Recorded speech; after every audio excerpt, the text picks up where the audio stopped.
Bonjour! Aujourd'hui, on va parler des deux types de documents qui nous restent à voir en technologie, c'est-à-dire le schéma de principe et le schéma de construction. Donc, je t'invite à prendre la page 203, la section 7.3, qui commence avec justement le schéma de principe.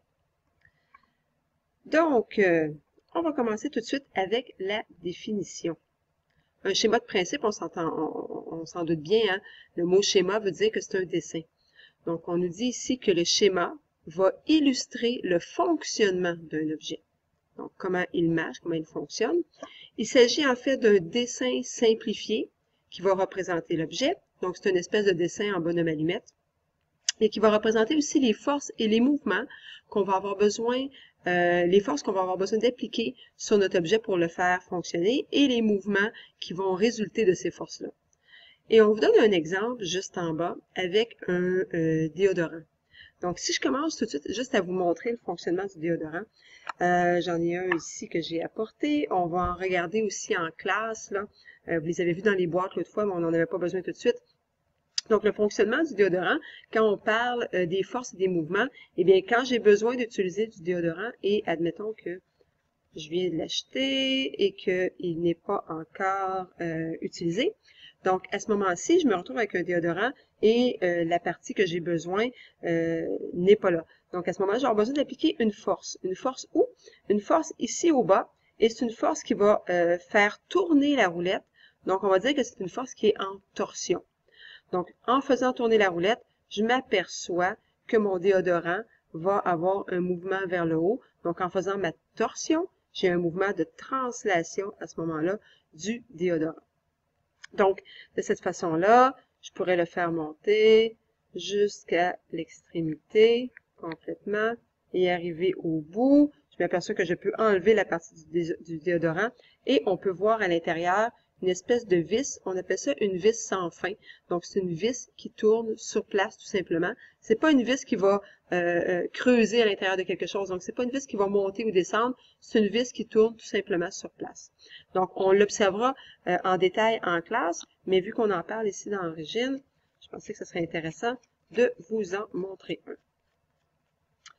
Donc, dans l'exemple, justement, on va vouloir faire le schéma de principe du déodorant. On nous dit tout d'abord qu'il y a 5 éléments qui sont obligatoires sur notre schéma de principe et on va les regarder, ces 5 éléments-là. Donc, premièrement, il doit y avoir un titre à notre schéma.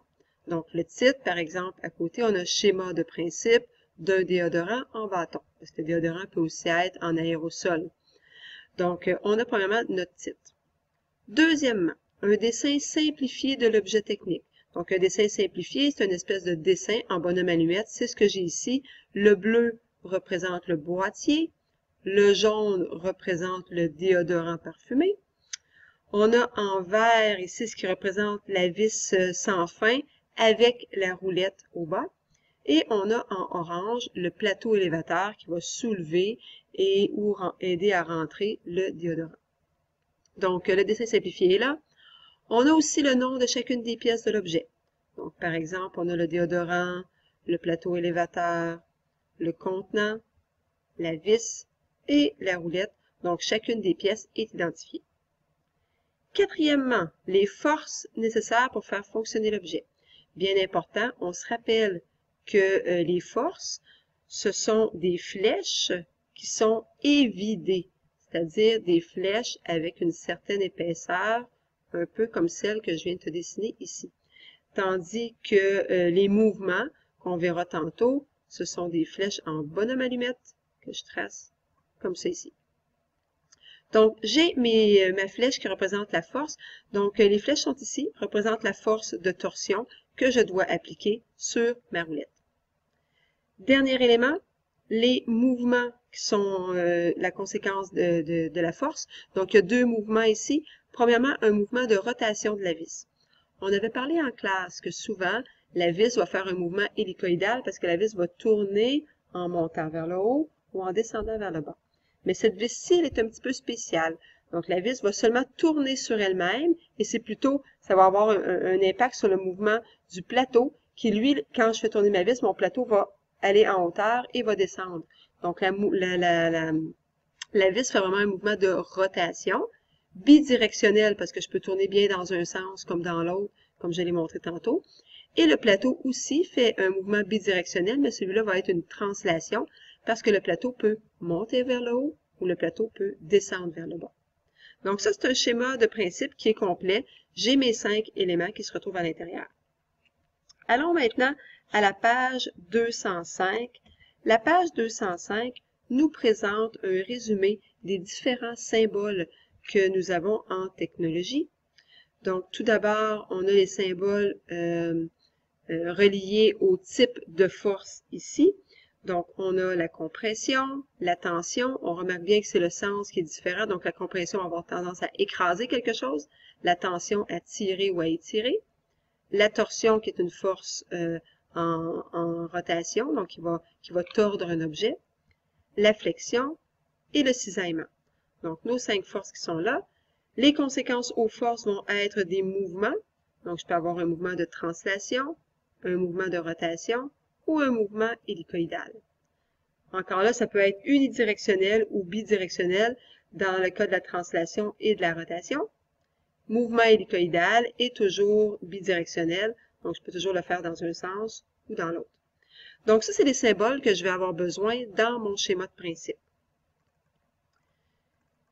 J'ai d'autres symboles qu'on va utiliser plutôt dans le schéma de construction. Donc ici, schéma de construction, c'est les symboles des guidages. Donc on avait vu ça dans le chapitre 6. Donc on a notre guidage en translation, notre guidage en rotation et notre guidage du mouvement hélicoïdal. Donc ces symboles-là, en examen, je te les donnerai, tu n'auras pas besoin de les apprendre par cœur. Et finalement, autres symboles qui peuvent être utilisés autant dans un schéma de principe que schéma de construction, on vient de voir dans le cas, entre autres, du déodorant, la vis et l'écrou, donc qui est le contour. Donc, à l'intérieur de ça, il y a ma vis qui va entrer et qui va cheminer vers le haut, vers la gauche dans ce cas-ci, ou vers la droite. Et il y a différents ressorts. Donc, en classe, on va avoir à travailler avec un ressort à action angulaire. Donc, il y a des objets qu'on va analyser qui vont avoir ce type de ressort-là ici. On en reparlera. Donc, tout de suite, je m'en vais à la page... Donc, je suis rendue maintenant à la page 210. Donc, dernier type de schéma, le schéma de construction. Donc, la petite définition tout de suite ici, et je vais mettre une étoile à côté. Donc, un schéma de construction, ça va nous donner les détails nécessaires à la construction d'un objet. Ici, il ne s'agit pas de dessin simplifié, donc c'est un dessin plutôt réaliste. Donc, une représentation graphique des différentes pièces, des matériaux, ainsi que des liaisons et des guidages qui vont unir les pièces. Je monte un petit peu pour qu'on puisse à la fois lire les caractéristiques et regarder l'image du déodorant. Donc, encore une fois, il y a des éléments essentiels qui doivent se retrouver dans mon schéma de construction.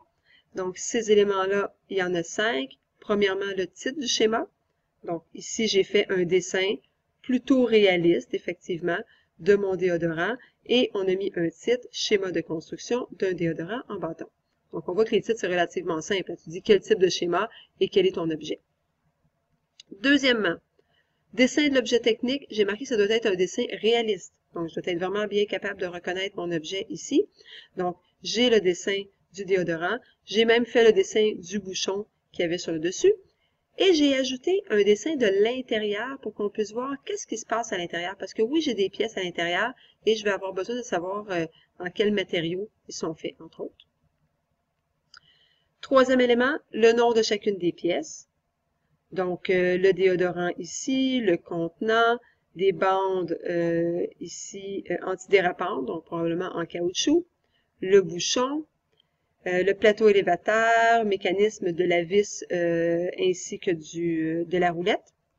Et est-ce que j'avais quelque chose de plus bas? Oui, mécanisme d'ajustement de la roulette ici. Donc, mes pièces sont identifiées. Donc, l'étape numéro 3 ici est faite. Étape numéro 4. Identification des matériaux utilisés à l'aide d'une légende de couleur. Donc, je monte un petit peu pour que tu puisses voir la fameuse légende. Donc, il va toujours y avoir une section où on va avoir encadré dans une petite boîte, où est-ce que ça va être marqué légende de couleur. Donc, on voit ici qu'en bleu, j'ai le déodorant, donc en bleu ici, et à l'intérieur, donc ma vue interne.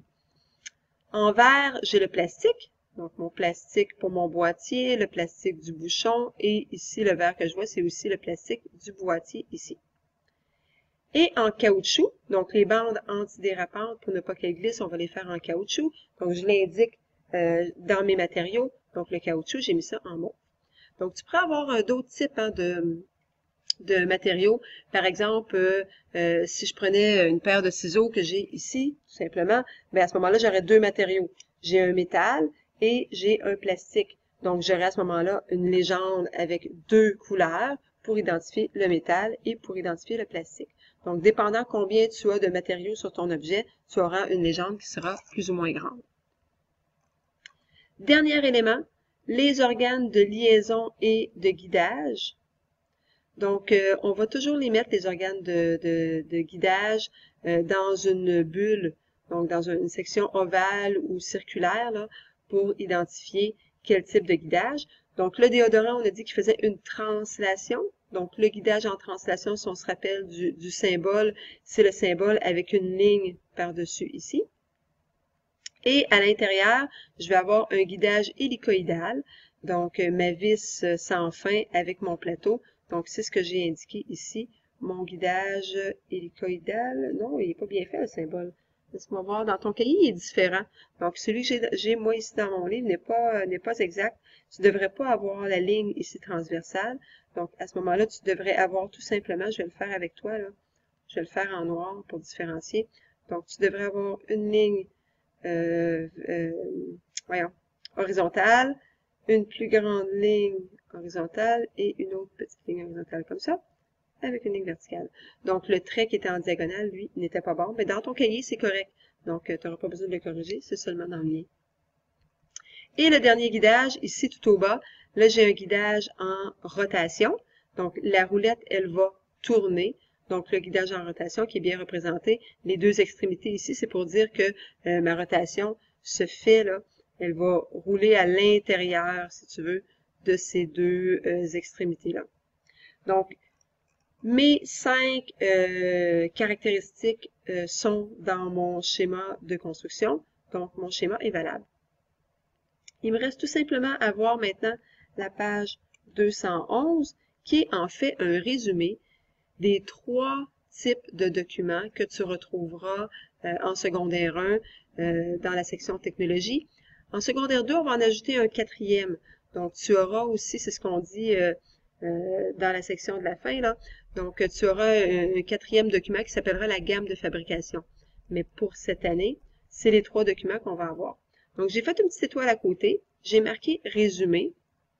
Et on va juste aller souligner les petits mots-clés. Donc, on se rappelle que le cahier des charges, ça nous renseigne sur la fonction de l'objet, à quoi il sert, et sur les contraintes de fabrication. Et là, il y en avait plusieurs contraintes, tu te rappelleras, là, les contraintes environnementales, contraintes humaines, contraintes physiques, etc., etc. Ensuite, le schéma de principe. Schéma de principe qui va me renseigner sur le fonctionnement de l'objet. Donc, c'est là que je vais identifier les forces et les mouvements, entre autres. Et le schéma de construction qui va me renseigner sur certains détails que je vais avoir besoin pour la fabrication de l'objet. Donc, dans la section « Informations présentes », tu as tout ce que tu dois retrouver dans chacun des documents. C'est toutes des choses qu'on a soulignées, donc je pourrais aller souligner tout ça, là, mais bon, souligner tout, c'est comme rien souligner du tout. À un moment donné, c'est plus essentiel. Donc, je te laisse lire ça et ça pourrait te servir pour faire ton résumé, entre autres, du chapitre 7. Là. Ce petit tableau-là ici, il résume vraiment tout ce qu'on a vu dans la section 7.2, 7.3 et 7.4.